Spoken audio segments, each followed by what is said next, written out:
Well, I am really grateful you came here in this early morning hour. Is anybody here who actually went to sleep yesterday as opposed to today? Well, so for the rest of you, I really appreciate you being here and believe me, I wish this talk was scheduled for later too. Anyway, I am going to talk here about production of our game Kingdom Come Deliverance, and it's not the first time I am speaking at GDS.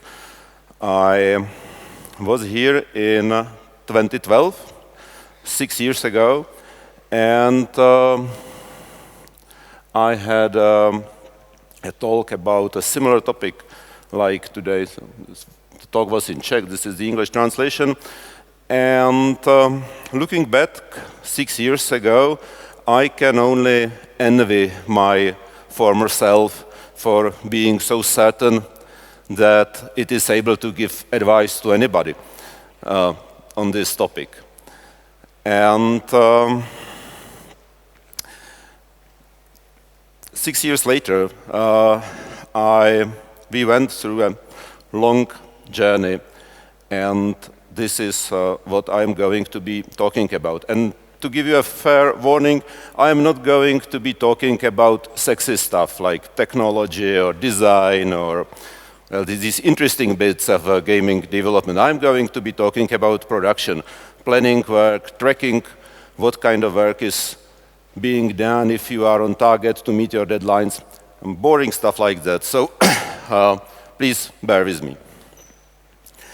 And some of you might be thinking, well, spare us all these old tales, or tales of yore, and just tell us how you are doing now. What did you learn, and what is the conclusion? And I think it's fair to start with that. So I will give you a short rundown of our current process, how we are doing things now, and none of this actually applies to Kingdom Come that was released in February this year. This is the process that we adopted after that and that we used to develop the DLCs for the game. And the current process is organized along a tool called UTrack. It's developed by JetBrains. It's a Russian company, funnily enough, based in Prague. And we find it a good value for money. It's an integrated bug tracker and task manager software. And we are using it basically for every production-related work. We have true cross-department teams that are organized around different tasks that could be different DLCs, etc. There are these feature teams are composed from members of scripting department, art department, animation department, design department.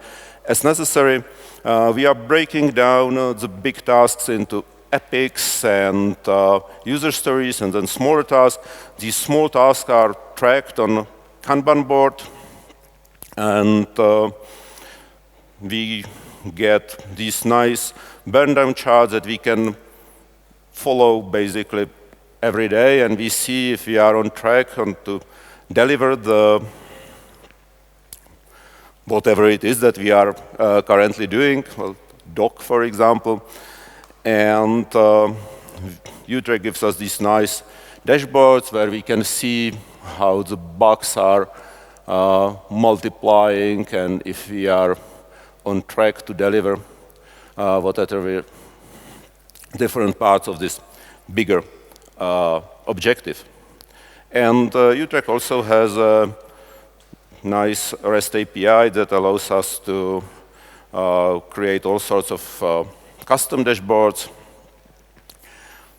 And finally, one thing that we have adopted is that every DLC goes through certain phases and stages, and there are some gates between these stages.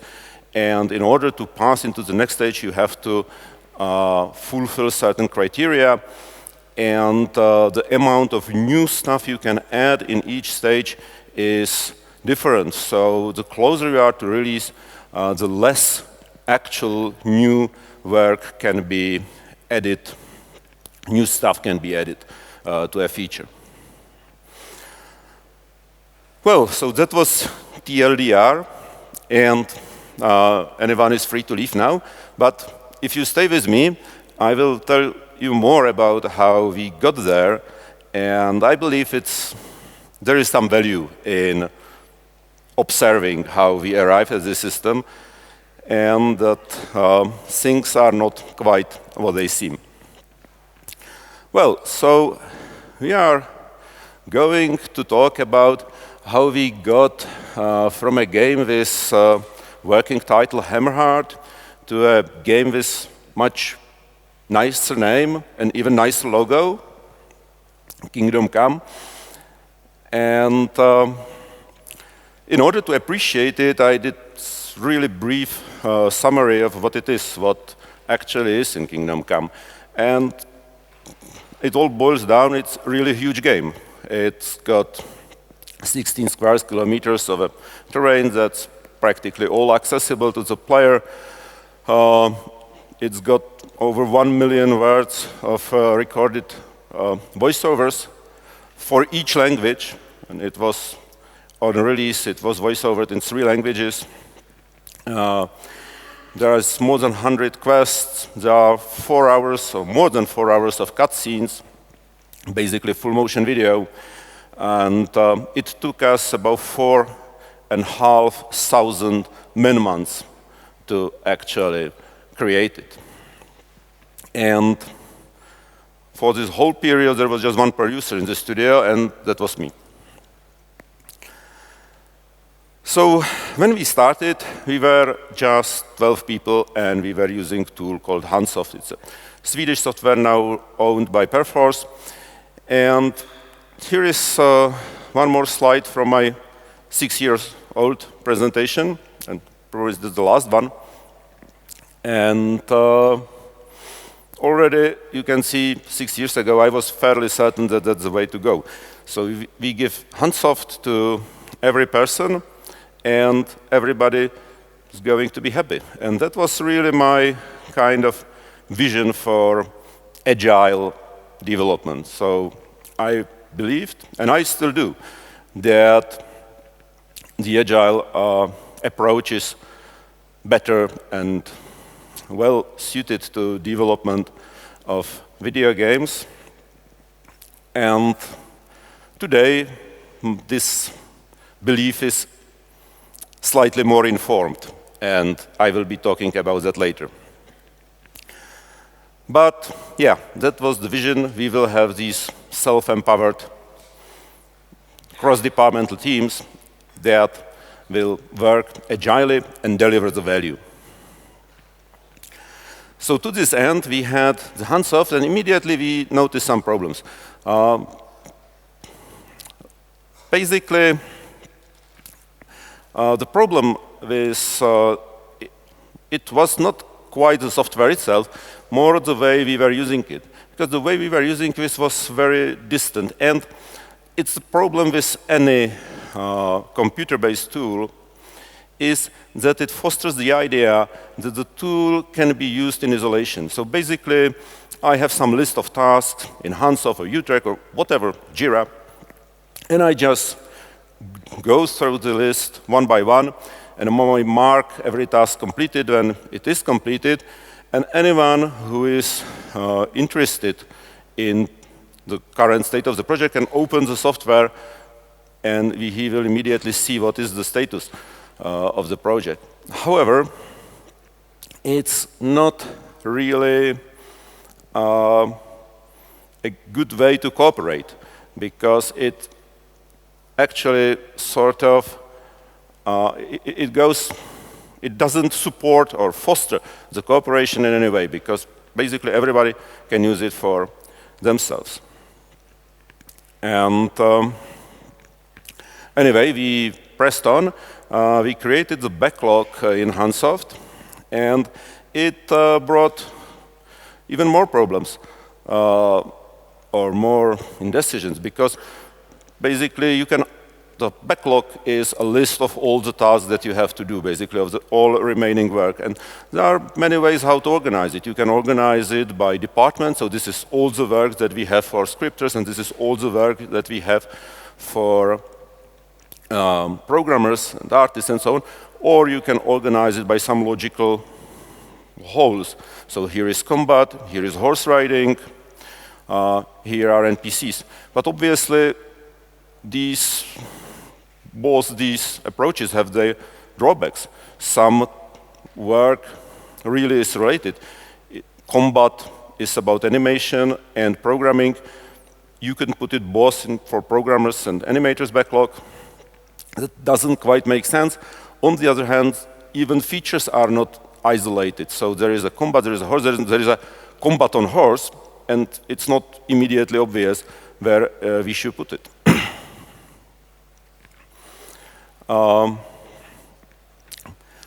As all of this was going on, we grew to about 40 people, and for reasons that were explained in various other talks, and I'm not going into them here, we had to do a Kickstarter campaign, and I think it's worthwhile to take a look at what we actually achieved just for the Kickstarter.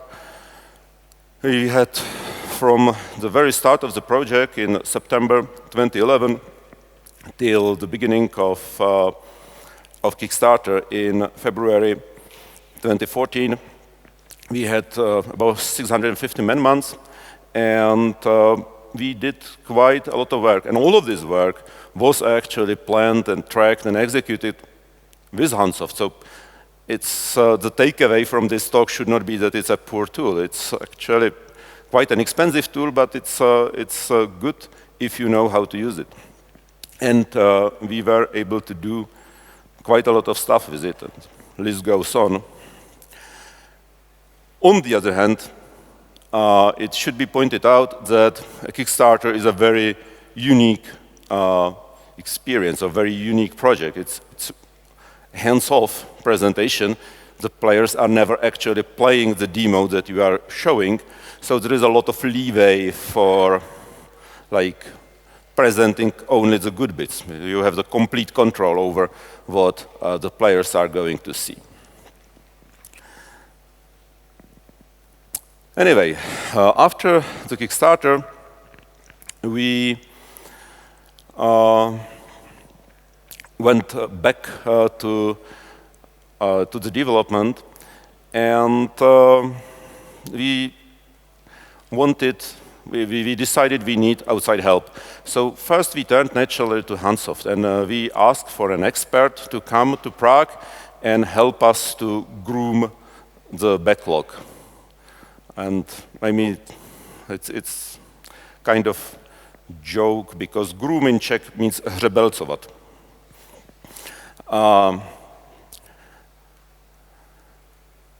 So he came, and it actually helped us a lot, and we really decided we need to create a backlog organized by features, not by people, which I believe is a good decision. And we were really able to create a backlog that we were then using till the end of the project. And we rewarded Handsoft by dropping it as a programming tool, because it was really getting too expensive. But this was related to the next bit of advice that we got. And this has a lot to do with Mr. Michael Bode, who we invited to our studio after that to really help us to improve our agile process. Michael Bode is a Scrum coach. He's an American. I don't know actually if he plays rugby or American football, but he knows a lot about Scrum. And his main point that he tried to deliver, or the point that he made was that agile and development in general is about cooperation. And in order to cooperate, to really share the vision and share the investment into developing a feature, the team needs to be brought together. And this means bring it physically together. It's not good enough if everybody stands up behind his monitor and says, okay, yesterday I did some coding and today I am going to code too.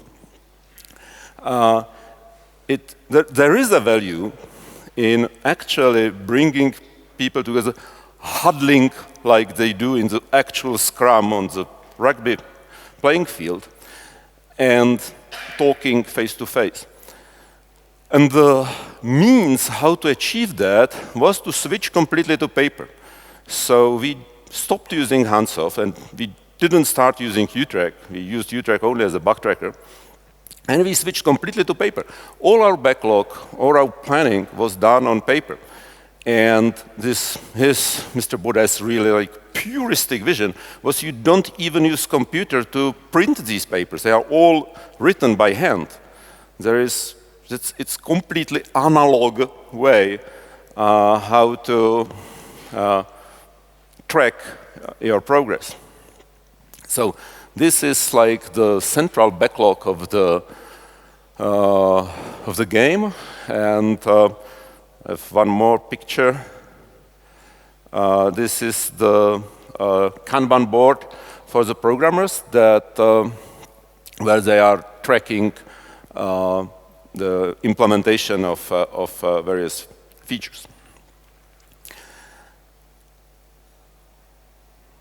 But when Mr. Buddha left and his influence sort of waned, we realized that the paper really is just means to an end. It's not an end in itself. And there are a lot of advantages in having a backlog in computer, and there is a lot of advantages in actually printing out the user stories on a computer printer.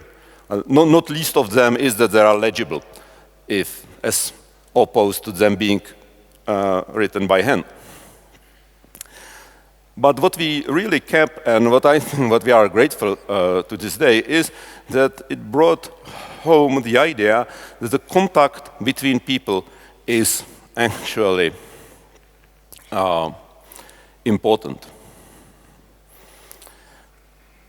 Meanwhile, the game development continued, and gradually we grew from a phase which we would call pre-production to the full production. And there were certainly people on the project that didn't really, that contested the idea that we moved into production like 2 weeks before release. And I have to admit that we really did a lot of stuff that should have been done in pre-production very late into development. But in general, of course, it's something that you have to do at a certain period of time. Basically, all the technology is settled, the game design is settled, the game vision is fixed, and you only have to create the assets and make sure that everything works together. And that changes the focus of the production, because before you were focusing on the backlog and priorities and plans of the implementation, and then you more or less switch to basically just tracking progress and measuring the progress and making sure that you are on track to meet your release date. And cutting stuff. Basically, if you measure it and you see that you are not achieving the date you either have to shift the date or you have to decrease the amount of work that you are doing. And for this, actually, we really didn't have a single tool for this measuring and tracking. And basically, every department was using their own unique solution, and they were all brought together by a mixture of Visual Basic macros and small Python scripts and a PostgreSQL database where we were storing a lot of data about our progress. And yeah, I mean, this is my favorite thing. Well, I will show you in a second. These are just few examples of how it looked like. So this is an Excel dashboard that tracks the production of quests. This is another Excel spreadsheet that tracks the implementation of scripts by various quests, and there is a timeline up here, and these numbers are like various states the quests are in, and that you can create some graphs based on that. Here is a spreadsheet that the cutscene department was used to track the progress of the cutscenes.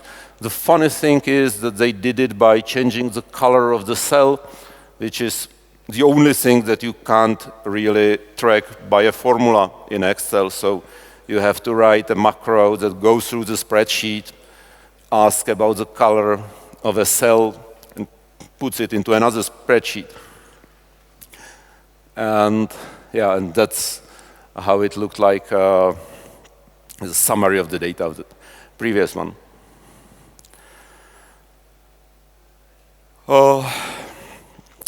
And this basically is how we finished the game. So to sum it up, the decision that we did was we ceded a lot of control and a lot of responsibility to the actual leads of individual department, the lead programmer, the lead artist, lead scripter, and so on. This had a lot of advantages. That some of them are obvious, I believe. Most important is that they are best qualified to actually track the work in the department. So if you have a producer and the producer talks to a programmer about some feature that he or she is implementing, then it's really up to the moral qualities of the programmer to give the producer an honest assessment of their work. And the producers are in a bad position to notice that they are being bamboozled by the coders.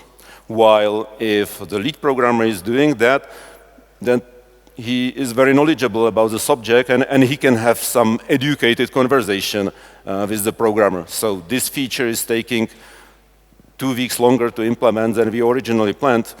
Tell me why, and the programmer can actually tell him why in some reasonable way, and there can be some like actionable conclusion from that. While if it's a discussion between a producer and programmer, then it's much harder to achieve. And of course, there are also drawbacks to this way of working.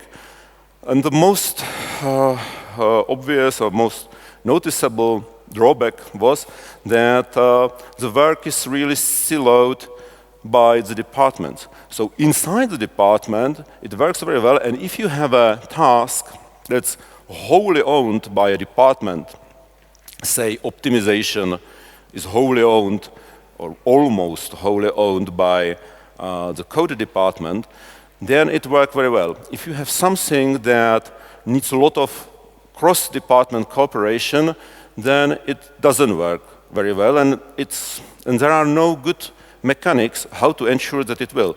Sometimes if there are some informal contacts between departments, it works well, and sometimes when there are no such contacts, it doesn't.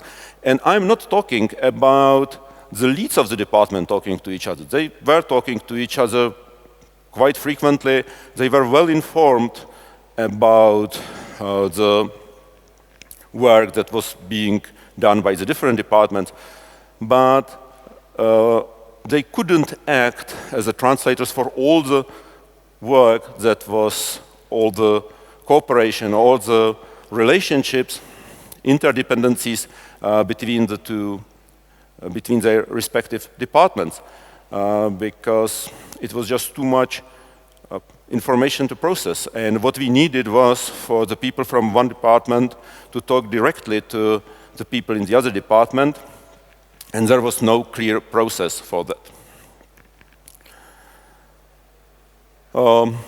Anyway, this was this this brings us now to the, despite all this, we moved to the period where we were really just fixing bugs. And I believe that toward the end of development of any game, the tracking bug rate is the only meaningful metrics of your progress. So that's just an example of a dashboard that we had and where we tracked all the bugs in our quests per department. So this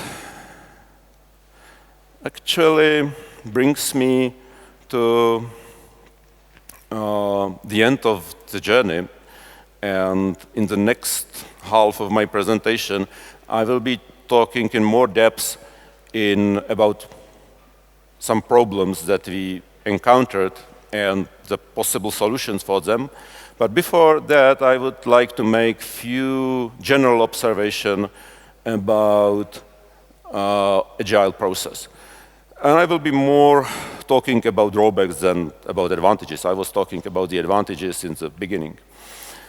And one obvious disadvantage is that the agile process is about delivering value for the customer. And in traditional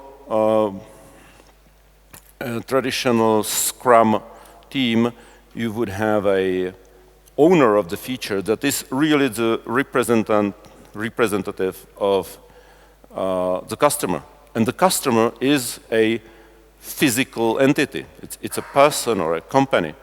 Because what's important to realize is that while most software in the world is off-the-shelf software, just like video games, with many customers that are using the identical project, most software developers actually work on the custom software. This could be internal development in banks or insurance companies, or could be some specialized software shops that have really very few customers and they make a very specialized software for them. And the agile methodology, the Scrum, was really developed for these people, the people who have this actual customer. And if you are in doubt about a feature or about the priorities, you don't have to make educated guess. You can ask your customer and he will tell you, okay, I prefer feature A over feature B. And there is no such thing. And even worse, if you are developing, I don't know, Excel, some office software, then you have a customers, your customers are there for the long haul. So you deliver something and you promise something in the next release, and they will say, great, yeah, I am looking forward to the next release, and I will keep using your software till the next release. And this is to an extent true about multiplayer games, or games that Pavel Sheber was talking about yesterday, that really have this long-term gameplay. But in our game, single-player game, story-based single-player games in general, people play it once and they are done. There is no need if we improve the experience in, I don't know, horse combat in some patch, nobody's going to replay the whole game again just to get this little bit of extra better experience. So you have really just one chance to make it right.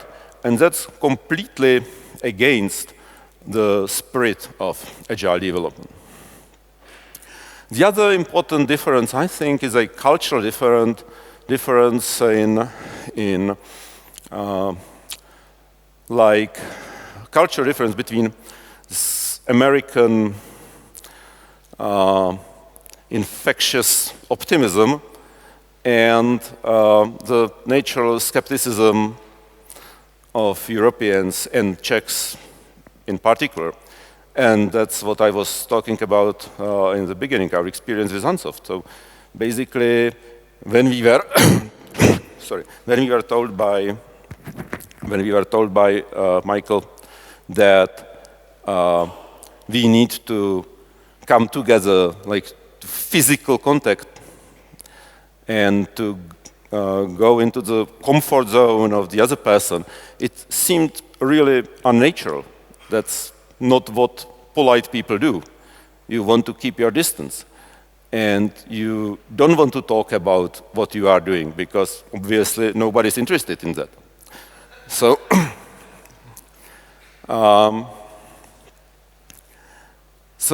that really is something that needs some getting used to that there is a value in this ritual, because the Czech people are really very suspicious about rituals and doing things just for the show. We believe that we should do the work, and that's enough, and it should be enough for everybody.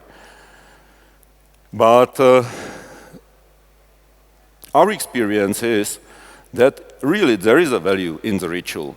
That it's not immediately obvious, but it really makes the team as a whole work better, and it makes everybody in the team work better. Finally, and this obviously only applies to some game development studios, but in Warhorse we have a problem.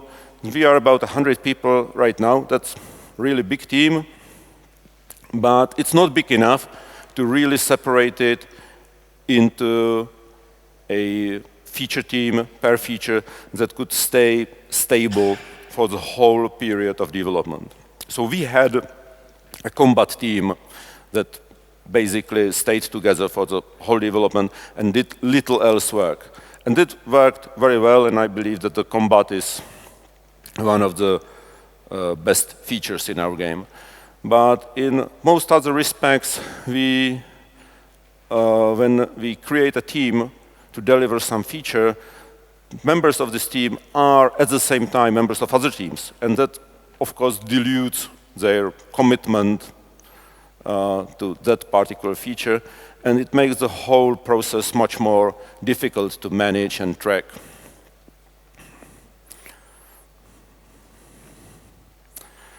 Well, so as I promised, I will be now talking more in depth about some problems. And for this presentation, I have identified two problems I want to go into more depth. One is what I am calling poor interdepartmental communication, and the other one is underestimating the overall complexity of the task. And it should be,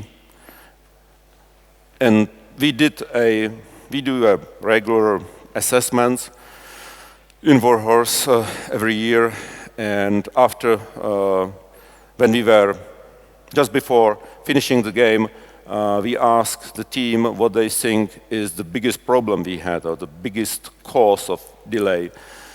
And poor processes and communication was voted the #1 problem. So it's not just me who thinks that was a real object. So what was the problem about? The problem was that because of the structure that I have mentioned earlier, it often happened that some feature or some important part of a larger feature was developed inside one team and just stayed there. We thought it's done, but nobody else was actually using it. So there was no feedback on that feature. And when the feature was tested, sometimes much later, the feedback that we got was sometimes very harsh. And this could have valid reasons, or it could be just a mistake. I have an example here, horse riding. So this is a horse in our game. Now, the game is built in CryEngine. CryEngine doesn't do horses. So in order to have horse, you have to have this chimera. It's this composed of 5 different physical entities. And when this horse runs on an empty stage like that, it works fine, everything's great. But when it gets into the actual level, the various bits that are sticking out of it are getting stuck on the various bits of the terrain. And this is a problem that we were not able to spot before we finalized the design of the level, before the artist placed all these various little bit of physical objects in the level. And then we could see that we have a lot of problem with the horse movement, because he kept getting stuck on the various parts of the environment. And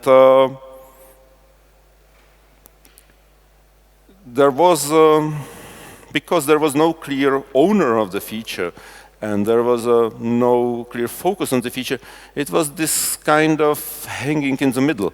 The programmers said that it's the artist's problem. The artist said it's a design problem because they want to have this kind of horse and they want to have this kind of terrain. And the designers said that everybody's stupid because they don't understand what they are supposed to do. So this lot led to the lot of tension and lot of work that actually was wasted because we were not able to communicate clearly and identify the things that we are able to deliver. So to sum it up, these are 2 different problems that we had. One is that the feedback was delayed. That somebody was working on a feature, and then sometimes for objective reasons, the feedback on that feature was delayed. And this is ineffective for obvious reasons. The people move on, sort of forget what they were doing. Now they need to get back into that mood of creating that older feature. And basically, it's immediately obvious that this is not how it should be done. And we are now trying hard not to do it. And to fix that is not that difficult, actually. It's something that can be done. The much more insidious problem is how to treat failure in general. So somebody has a task that he or she is supposed to deliver, and for whatever reason, it fails, it's not delivered. And how should we treat that?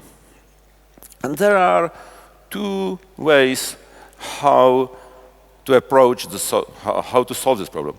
So one is to adjust the attitude toward failure, to treat the failure as a normal part of development and as an honest attempt to deliver it. And the other side is to make the task much more formal, to create a better specification, to ask the people to do better estimates before they commit to work, and then when they do commit, then they actually know what they are doing. It's not some kind of vague idea, it's a very specific idea with a good design, and potentially good estimates. And if you look at it, how it is phrased here, then it seems obvious that this change in attitude is the right way to go. That obviously everybody who works in the computer industry is there because they want to do games. If somebody fails, it's usually not through the lack of effort or lack of commitment, it's more because the task was just too big. So almost always the failure is an honest failure. It's not because somebody's slacker and and doesn't like his job. But actually, it's much more subtle. And the reaction in our team, the reaction as Warhorse was very much to move in the other direction, to go in the direction of more detailed specification, more detailed and better estimates. And it's a very natural reaction, because that's a natural, our natural approach to any problem is to try to describe it in as much detail as you can, and then make some estimates based on the specification. If you are building a house or if you are cooking a dinner, that's how you do it. You have the recipe, and then you follow the steps, and in the end, you have your dish. And so this seems like a very natural thing, and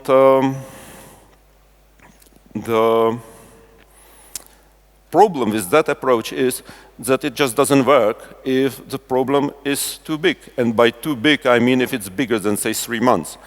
And it's really futile. We know from experience that it's really futile to try to create a detailed plan and detailed specification for something that will take more than 3 months to implement.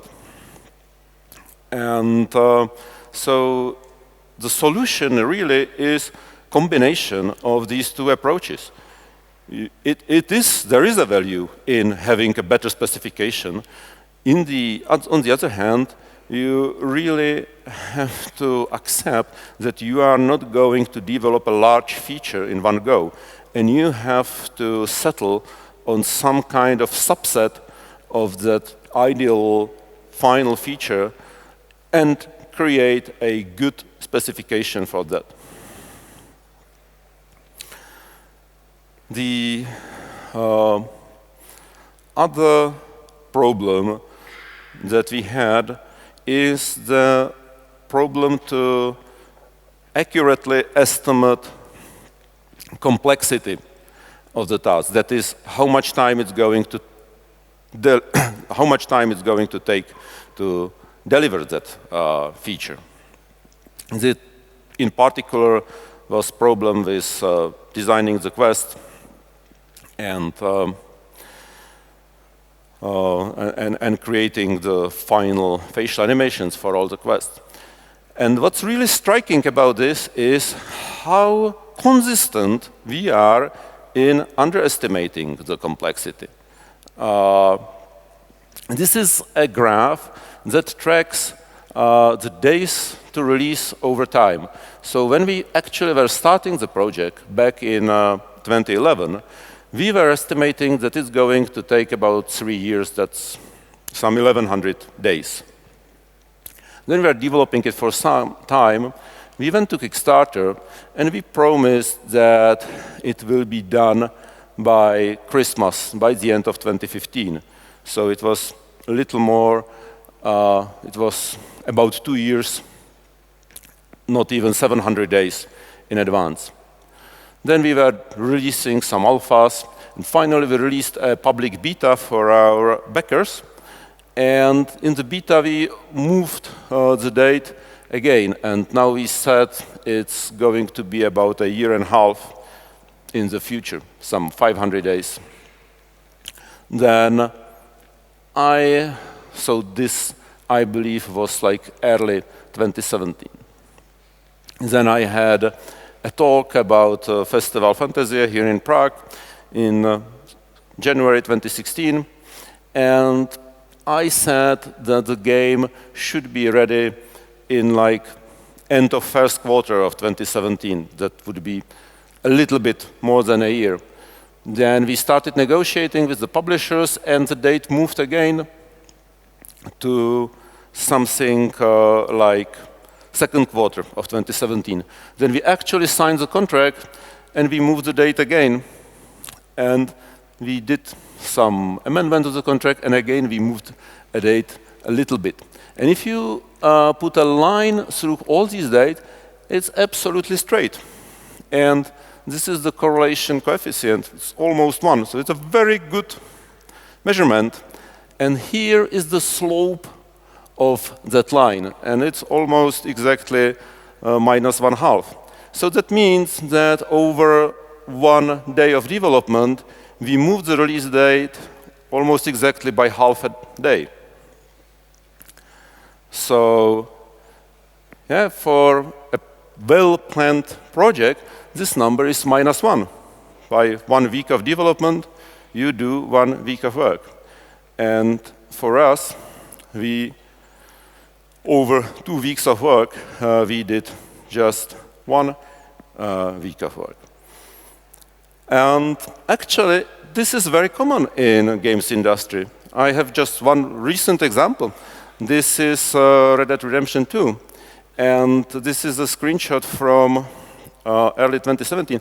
And if you remember, in fall 2016, they released a trailer, and they announced the game, and they released a trailer, and the trailer said the game will be released in fall 2017. And in February and March last year, they start pre-order on their own page. It's not some too eager retailer. This is Rockstar saying, we will deliver the game in fall, and you can pre-order it now. And so, and then the game, of course, was released just a month ago or so, a year later than they originally said. And as we now know, the game was in development for something like 5 or 7 years. So by the time they were releasing the trailer, the game was already for 5 years in development. And they thought, and they probably honestly thought that otherwise why should they be announcing it? So they honestly thought that they have only 12 months of work in front of them. And actually, they had 24 months of development in front of them. And these are the people who have all the resources in the world. They were creating a sequel to a game that they already did once, and that's basically very similar to the game that they are making for the last 20 years. So they are the most experienced people in the planet. They have most money on the planet, and still they make this mistake that's in the same order of magnitude as we did. So this really tells us a lot about the game development industry as such. And why is it so? It's very difficult to estimate where you are with respect to your goal when you don't know what your goal is. And to give you just one example, I will be talking about the quest writing and quest development. In April 2016, I will show you again this screen I was showing before.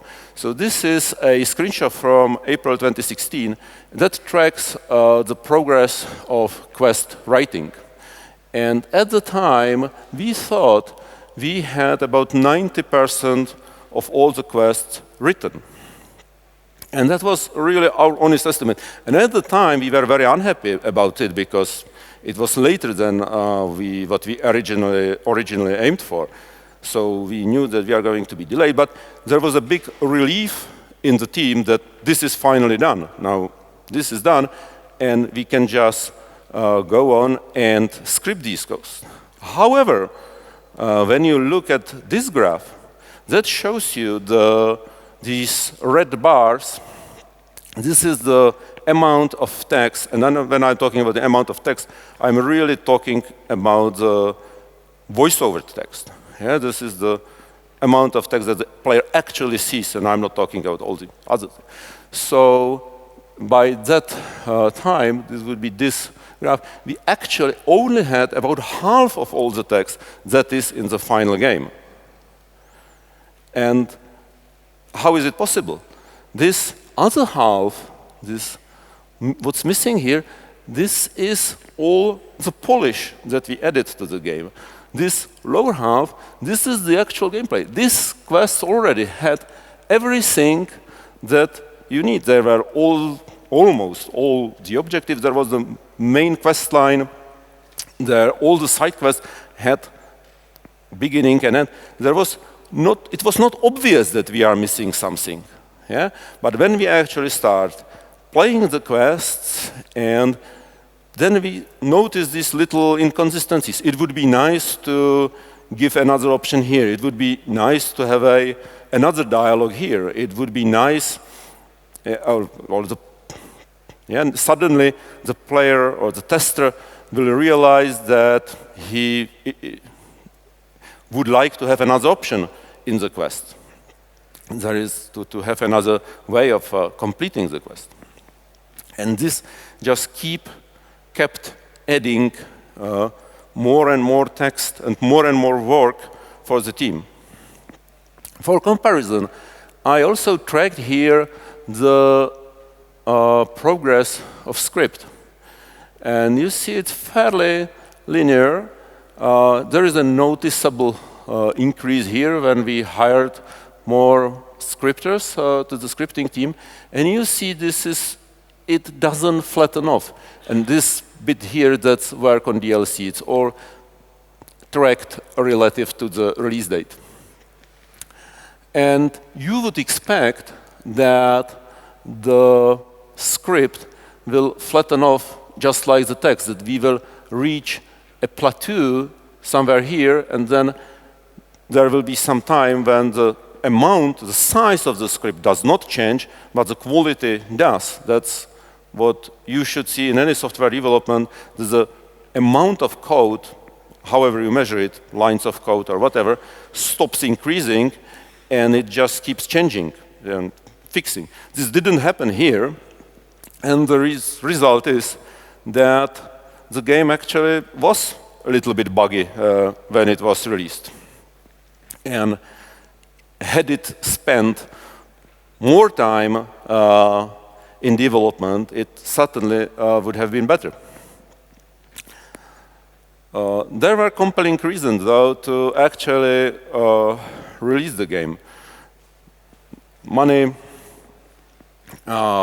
commitment to the player, the fear of really losing the whatever last bits of trust that we had from our community. And also an important factor was team fatigue. We were crunching for the past year or more. This is a graph that shows overtime per week as number of hours extra worked. So basically here at the peak, you can see we were working something like 51, 52 hours a week. The programmers were. So the red line here is the overtime across the whole team, and then this dark gold is scripters, and this light gold is programmers. And you have chosen these two departments, and then on the other slide I have the cinematics department, because we feel that towards the end of the development, they were the guys that really had to work hardest to actually deliver the game. So here we start. So there was some like occasional crunching tied to the releases of this alpha and beta versions that we released to the community. There was a little bit of let up here, and then we basically, from the end of 2016, the whole 2017, and the first months in 2018, we were crunching something like 46, 47 hours a week. And it's interesting when you read the horror stories about companies that force their team to work something like 60, 70, 80 hours a week. compared to this, this was a really light crunch. Yeah, we never worked more than, say, 52 hours a week, on average. And I should also note that I tried to make this graph as bad as possible. So I omitted all the people who were working part-time or who were sick in the given months, or so. For whatever reason, they would lower the average. So this average is, I think, really a very fair assessment of how we are crunching. Of course, there were individuals that did much more overtime and that would work some 60, maybe 70 hours a week, but they were really individuals. It was not what the whole team was doing.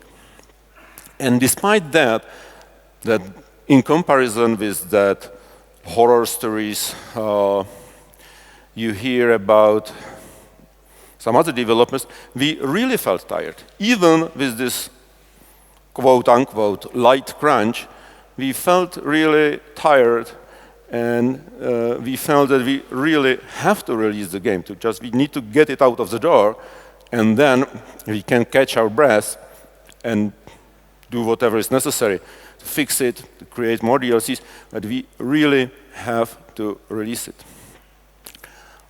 Just to comment on this graph very briefly, this is just shows the cinematic department and the animators, 15 people. And you can see that their crunch is different. They were crunching a lot too, but in a different time from scripters and programmers. And that, of course, is due to the different deadlines that they had. So what can we do about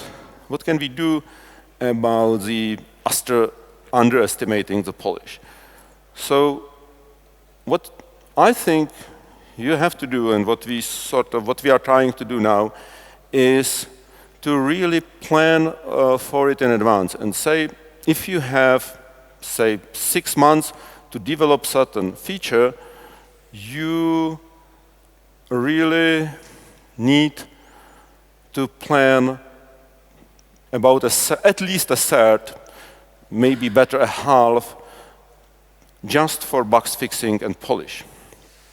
And you have to plan for it, and it has to be clearly delineated from your development period. And this is very difficult to do. And this is very difficult to do because usually this project or feature goes through 3 phases. In phase 1, when you are planning, everybody gets together. They do their best estimate, and everybody is very reasonable about it and say, okay, now we are going to do it the right way. We plan 4 months for development. We plan 2 months for testing and polish. And that's how it's going to be done. Then come stage 2, and that's after 4 months. And after 4 months, the game of DLC or whatever it is almost finished. It's playable, it looks well, and there are just few outstanding bits of work, and it would be a great shame if they didn't get into that DLC. And so everybody gathers in a meeting room, and the conversation goes like this. So what are we going to do about it? Maybe everything's going so well, so maybe we will squeeze those little extra bits of work in, and nothing bad's going to happen. We are really doing well. And so let's take another week or 2 to continue the development, and then we are not going to have that many bugs anyway, so we don't need that much time for fixing. And then comes the stage 3 after extra 2 months, and it turns out that it was not a good decision because we increased the amount of work that we need to fix and polish, and we decreased the amount of time in which we are doing it. And that's what I am calling this pyramid of misguided optimism. You are most optimistic about your game when it reaches the phase when it actually starts to be playable and where suddenly it all came together and you feel that it's great. So we were working on something and now it is here and it's tangible, it's almost finished. So yeah, let's keep putting more stuff in to make it even better. And then the release dates come and you see that you were not able to reach the quality that you wanted. So it really is important to be very honest about it and very conservative about the time you need for polish. There are people from Warhorse here, and they might tell you that I am preaching water and drinking wine. I don't always follow the advice that I'm giving you right now. And that doesn't make it any less valid. The advice is good, and you should be better in sticking to it than I am. Well, finally, that was the second problem I wanted to address, and getting closer to the end of this talk. So this was what I was showing in the beginning as where we are now. It tries to address the two problems that I have been talking about, the communication in the team and the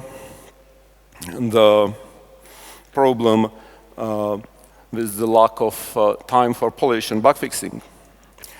However, if I really were I to distill my feelings or my thoughts about developing Kingdom Come Deliverance, I would be talking about something completely different.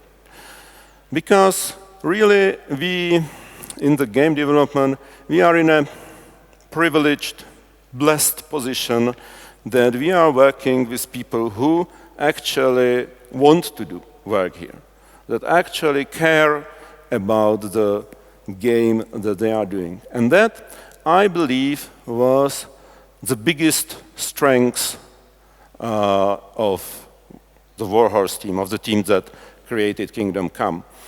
Because all the processes are really just tools. And as Fred Brooks was saying, there is no silver bullet. The processes themselves, they will not create a good game. You can't create an algorithm that you can just mindlessly follow and it will take care of your game.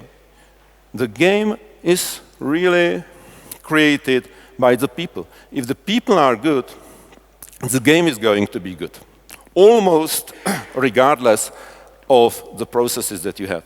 So really, your processes just are a tool to an end. And the best advice I can give you is this: find smart people and let them do their work. Thank you.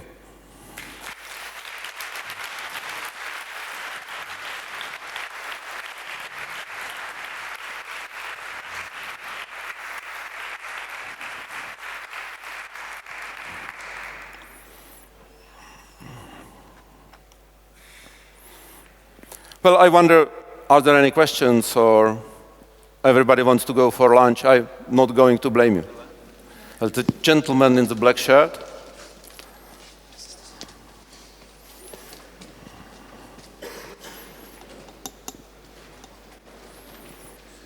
Hello. I have a question about your crunch time. You've mentioned that, I believe it was 2017, pretty much all of your company worked in excess of 8 working hours. Mm-hmm. Was there any benefit associated with it? We were paying the overtime, yes. We were paying the overtime by hour. Okay, thank you.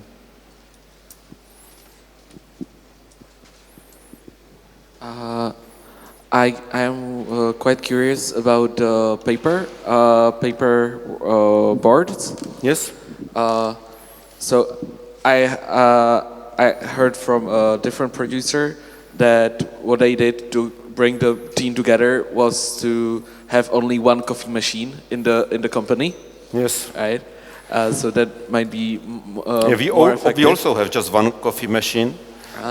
But that's not enough. If you have too many people, it's not enough just to have one coffee machine.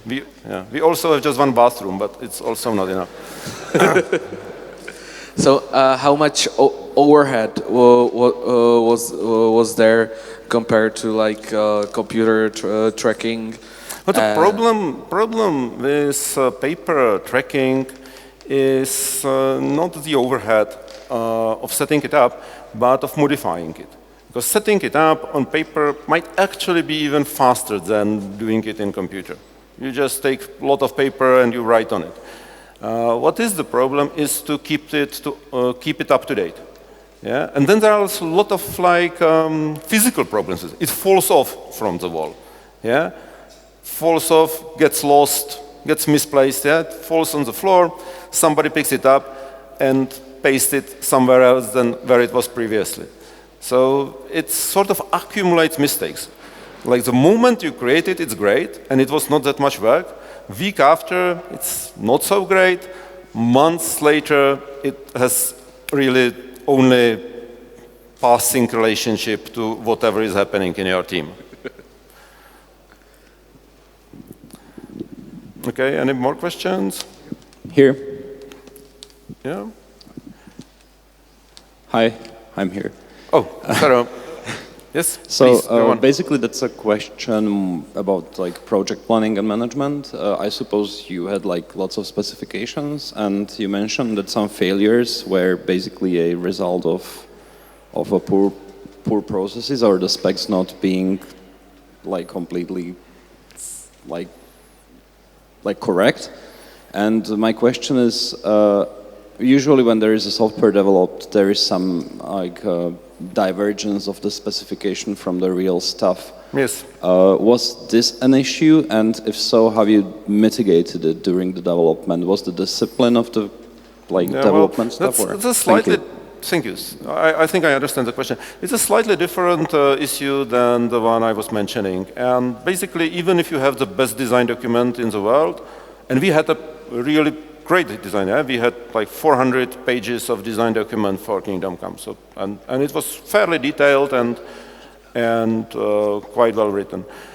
And, but of course, the implementation does diverge. As you are implementing the feature, you find there are something was not fully specified in the design document, or something has to be, for whatever reasons, implemented in a different way.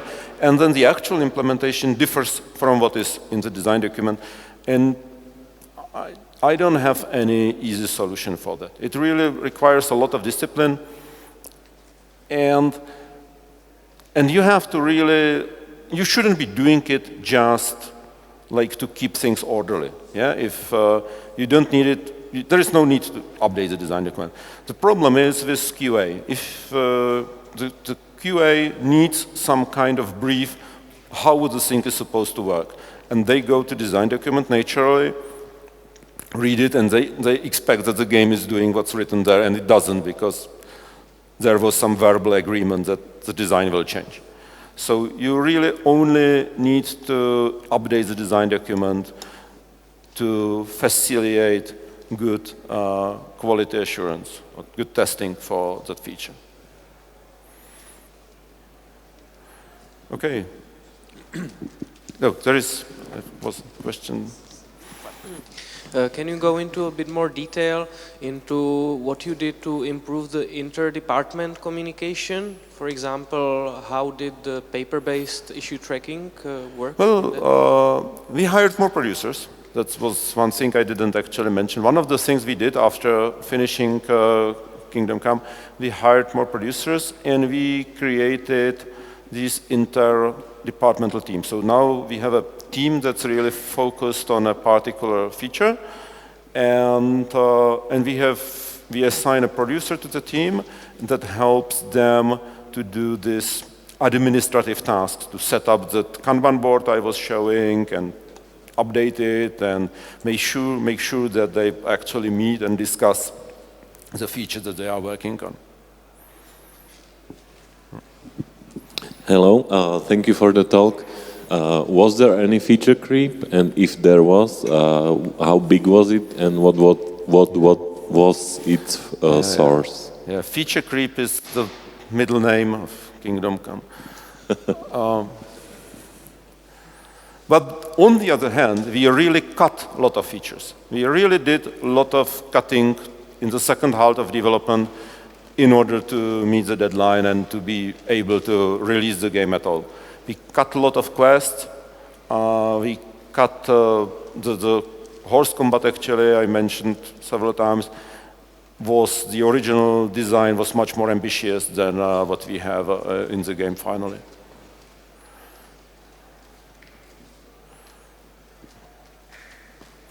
Maybe actually think of that. The original vision for the Kingdom Come was so ambitious and so big that, taken from that point of view, there was no feature creep. Actually, the game is smaller in scope than the original vision was. Okay.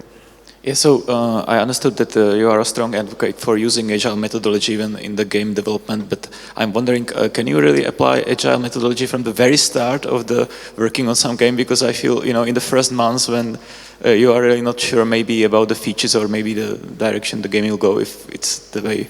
Yeah, well, I mean, to actually talk about methodology, you have to have some minimum size of the project and the team.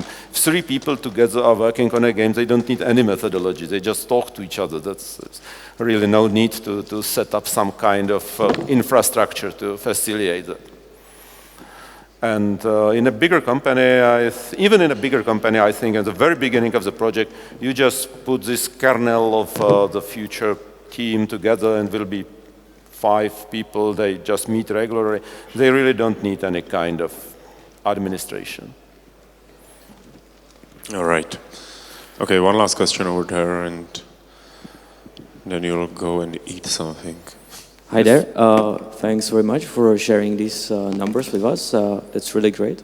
I wanted to ask what, in your opinion, makes a good game producer? Well, that's a tough question. You should have ended before that. Well, patience, good communication, and he or she really needs to be that kind of people person. Like, when people say they are good at communication, usually they mean that they can comprehend what other people are talking about.